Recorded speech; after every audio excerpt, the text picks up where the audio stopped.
MSPDCL laan gi chaitheng khamtheng na phanglamle laan mamangda lupa crore nifumuk karak lambadu hauzik crore kuntra yoba ngamdre mai lenanaba sel leiraktabadagi pumam mambagi fibam lakadore May ahumdagi hauraklarang asi phawba leptriba Manipurgi tamthiraba lan asina miyoi chani rongi punsi manghalaga miyoi lising amarom na hena sokhanba amasung miyoi lising humpu romna lanjena duna lehalak pakhaktana tana state asigi khwaidagi maru oiba loisang singi manungda ama oiriba maigi loisang Manipur State Power Distribution Company Limited MSPDCL su lan asigi chaitheng khamthengna phanglambaga loinana mai leinaba shell leiraktabadagi pumamambagi fibam lakadra haina mipaina ramle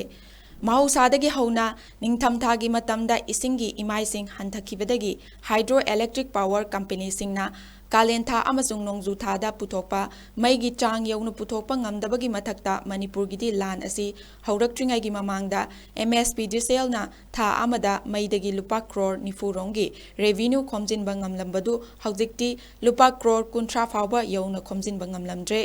masigi maru oiba maram singna